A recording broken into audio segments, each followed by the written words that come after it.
Jazzcast Pros. Do you feel like you're so busy throughout the day or the week and you haven't accomplished anything by the end of it? Do you feel like you have these big, lofty dreams and you want to accomplish them, but you just never make progress towards it?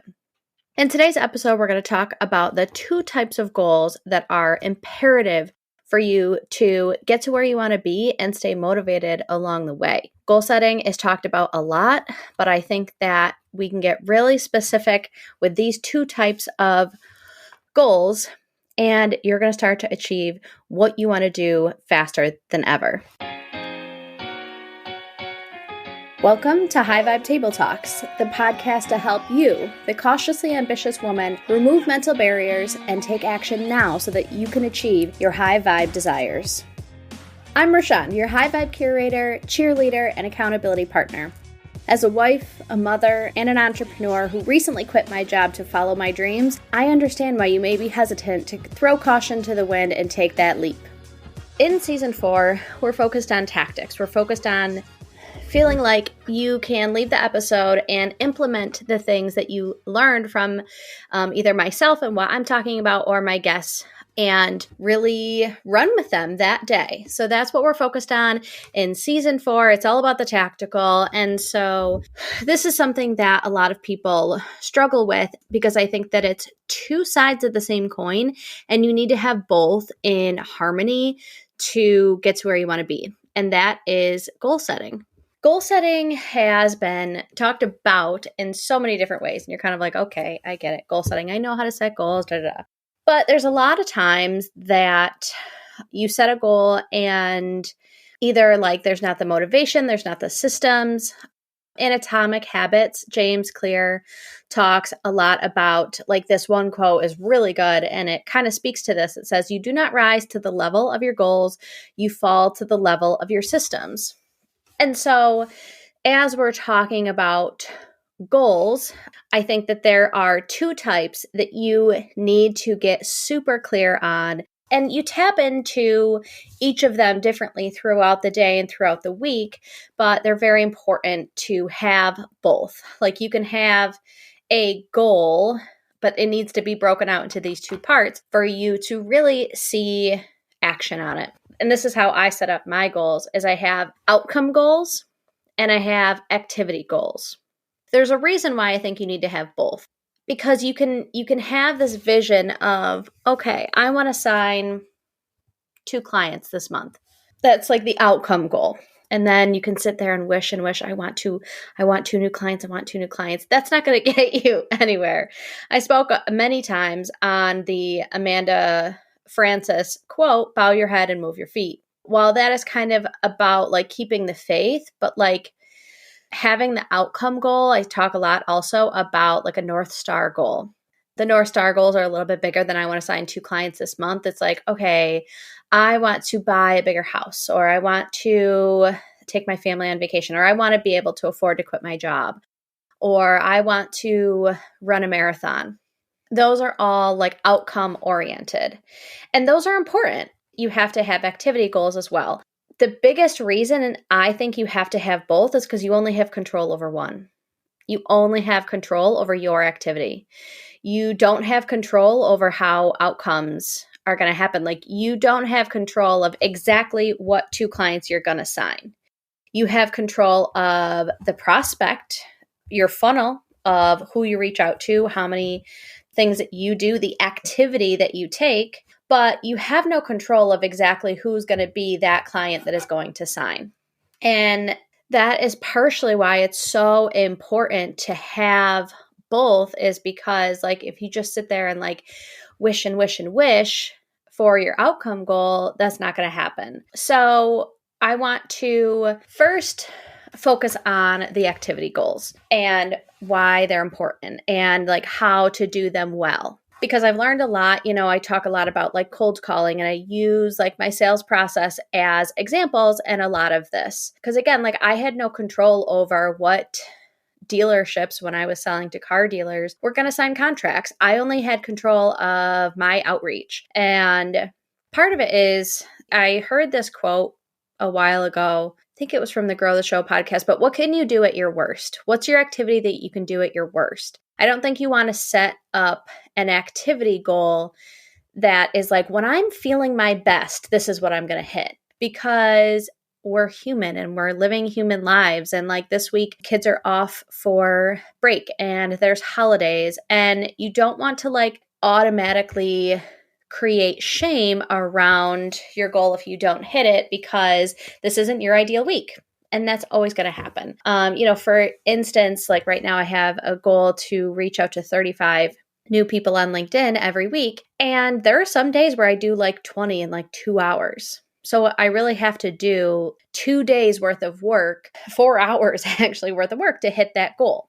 But, there's a lot of Mondays and Fridays where I'm like, it's not a LinkedIn day. And that's just how I'm feeling. And so I have built in this system that gives me a lot of flexibility and freedom or like Thursday, I just woke up and I'm just feeling like garbage, or I want to take my daughter to the museum or whatever. And so you can really play around with that. And so the activity goals are what you can control. And there's a lot of freedom in creating these activity goals. Like I mentioned, my LinkedIn ones, like a lot of times I can do 20 in an hour. So on Monday, like after I get off my calls, I'll just dedicate 3 to 4 hours and I get those done. And now like the rest of my week has so much less stress and force into it. One of my goals this year is to focus on becoming the relaxed entrepreneur and really getting curious about what that looks like for me. And 35 LinkedIn messages a week is the relaxed entrepreneur, because I can chunk it out. If it's a Monday and I'm coming back from a holiday or whatever, I don't have to do those Monday.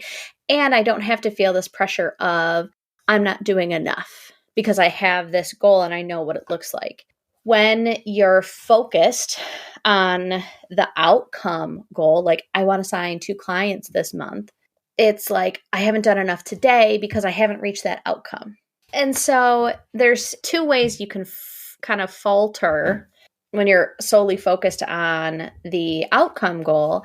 And that can be like never being enough because you haven't hit your outcome.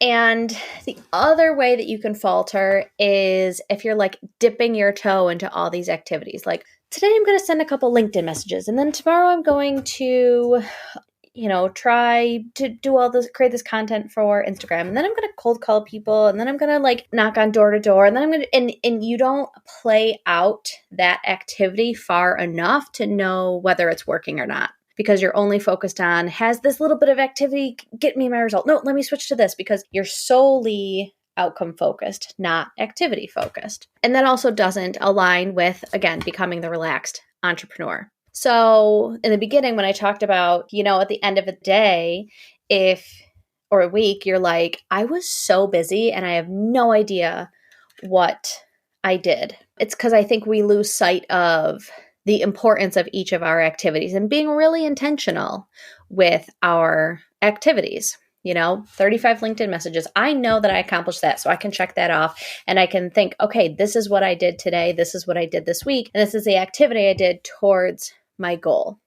When we're not really intentional and focused on our activity, like I said, we don't know if it's working. So to go back to the example of cold calling, I was working with a sales mentor at the time. And I was like, I'm making 100 cold calls every week and I'm not getting what I want. He's like, okay, and what's next? And I'm like, what do you mean I'm making 100 cold calls every week? Like, how is that not enough? He's like, it's not getting you the outcome you wanted. So we need to tweak it. So then I went to 150 cold calls, and then that didn't get me what I needed. And ultimately we ended up on the numbers of 250 cold calls led to I talked to about 10 people, set up 5 meetings, and signed 1 to 2 of those people. And so in an average, if you're doing that every week, that was getting me about the number of contracts that I wanted on a monthly and quarterly basis, because I was focused on that activity and I could dial up or dial back based on the outcome that I wanted. But if I was kind of like dipping my toe in or not really tracking or only focused on the outcome, I wouldn't be able to kind of like fine tune it in that way. I think it's really important to focus on your activity. The other scenario where you're like, I have no idea what I just did. I was really busy, but I don't know what I even accomplished. And maybe that's because your busy activity isn't tied to your outcome goal. And so we're going to kind of switch into why the outcome goal is really important to have. Like you can say like, okay, so I'm going to focus on my activity goals, and you need to have an outcome goal as well. And so when I talk about like the North Star goal, that's kind of like the outcome goal. And that needs to be aligned with your activity. So if I want to sign 2 new clients this month, then my activity needs to be really aligned with signing 2 new clients this month. Like my LinkedIn messaging and activity needs to be spot on because that's where I want to go. You know, as entrepreneurs, as solopreneurs, as human beings, we are so busy. And sometimes it can feel like we accomplish so little. So thinking kind of long term really helps you say yes and say no to activities throughout the day, the week, the month. You know, like, oh, I got to answer this email. Oh, I got to do this opportunity. Oh, I got to do that. And having the outcome goal and the North Star goal gives you a filter to say yes or no, or where is this on my priority list? And so that's really why you have to have both of them. You have to have the outcome goal that kind of leads your activity. But again, you have no control over the outcome. All you can control is your activity. Both on this podcast and the masterminds and our co-working, we had, actually it was really cool. We did a Cowboy Carter co-work yesterday. So during the co-work, we listened to the whole Cowboy Carter album, and it was awesome. The only song I can't listen to is Protector because Beyonce's daughter is on it, and she talks about like being the protector of her family, and I just sob every time I hear it. So we did a little skip over that one. No one needs to see me cry during a co-work. In the co-work yesterday in the beginning, we were talking about the idea of masculine versus feminine. And a lot of times goal setting feels very masculine. It feels like I'm achieving and I'm doing and I'm outputting. And that's where I think that both of these find a really nice harmony within goal setting, because outcome goals feel more feminine. They feel more like shapeless and kind of like, this is what I would like-ish. This is how I kind of see it, you know. And activity goals feel much more masculine because it's like, this is what I'm going to do. So it's nice to find like the kind of balance and harmony between those two things and give space for both of them to be important. One of the ways that we can falter in goal setting is when we don't do something, you know, the consistency piece of it. And what I would implore you to do is to stay curious about it. At the end of the week, let's say, going back to my example of LinkedIn messages, I didn't hit my 35 messages this week. And actually today is Friday and I didn't hit my 35 messages this week. And why did I not show up this week? What came up? What was friction? In Atomic Habits, he talks a lot about friction with your habits and your goal setting, because really goals are an outcome of your habits and your systems and things that you do consistently. And why did I not show up consistently this week? You know, over here we had spring break. So like Monday, we went to the Museum of Play, and I'm going out of town this weekend. So like I didn't really work much today. And so there's a lot of factors, and I don't bundle any shame around that. It's understanding the facts and what came up, and how can I look at next week and go, next week I will do this differently, or I will change this, or maybe I won't do anything differently. And I'll just accept the fact that this week was not a week of consistency, and that is okay. As I was planning out for this episode, I was thinking about a lot of people struggle with consistency because they feel like consistency means showing up 100% every single time, every single day, every single week. And I was thinking about it, and like a lot of people have a goal to drink, 8 glasses of water a day or 100 ounces of water a day, whatever that looks like for you. And just imagine if there was a day you didn't hit your 8 glasses of water that day. and you're like, you know what? I suck. Man, I'm just never going to drink water ever again because I failed today. There goes my goal. Out the window. No more water for me. Dehydrate because you are a terrible human being because you didn't hit 8 glasses today. Like, what? Like, we would never do that. Like, we would never say, guess I'm never drinking water ever again because I didn't hit my 100 ounces today. Tomorrow's a new day. And tomorrow's like a fresh reset for you to do that. And so that's one of the nice parts and a good mindset shift around activity goals. Like, okay, this week I didn't hit 35. Next week I will hit 35. Cool. And the consistency isn't like hitting 100% every single day, every single week. The consistency is saying, looking back and saying, getting curious about why I didn't hit it last week and giving myself grace and setting myself up to do better next week. And so the activity goals do create a nice reset button for you because maybe you hit 28, maybe you hit 22, maybe you hit 0, whatever that looks like, but you have your intentions and attention every single week and you know what that's going to look like. The other nice thing is it gives you a lot of data when you have the activity goals. One of the nice things about having like a North Star goal is it creates room for pivots, but having the activity goal gives you so much data. You know, we talk about the CRM and putting info in there and using that data to create the 80-20 rule and being the relaxed entrepreneur. And even earlier, I was talking about dialing up or dialing back, and maybe 35 isn't enough to get it to where I want it to be. So maybe I'll, after I do this for 6 weeks or whatever it is, I have enough data. Maybe I turn it up to 50. Maybe 35 is just not really doable for me on an average week because along with activity, it does create outcome. And so I'm, sending out those 35 messages. Let's say 40% of those people get back to me. That number's really high, but whatever. So let's say 15 people get back to me. Now I need to respond to those 15 people. So there's more activity that's created off of this activity. When I was making 250 cold calls, that was to set up meetings. So initially you're doing it and you don't have those outcomes. Then as you ramp up your activity, you get more outcomes and you just don't want it to be at a place where because that activity is so high, now those 250 cold calls drop to 100 because then 30 days from now, you're going to have no outcome and you're going to have to ramp back up. So it's also about finding a nice harmony among creating that activity and momentum and creating those outcomes that you want. Doesn't mean that you lose that you reduce your activities because you're so overwhelmed with the outcomes that you're having. I hope that makes sense. So when you're thinking about your activities, and one of the things that I'm really focused on in the moment is systemizing.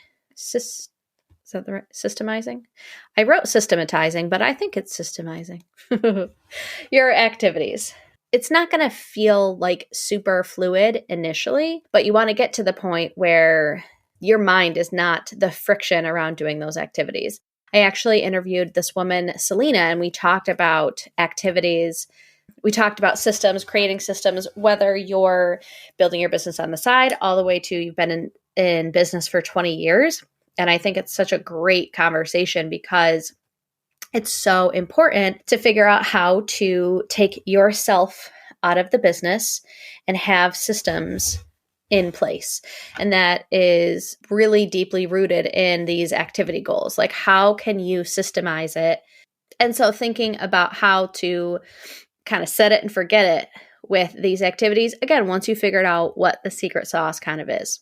If you need one more way or a different way to think about activity goals versus outcome goals, it's the why and the how. The activity goals and the outcome goals are the why and the how. Your outcome is your why.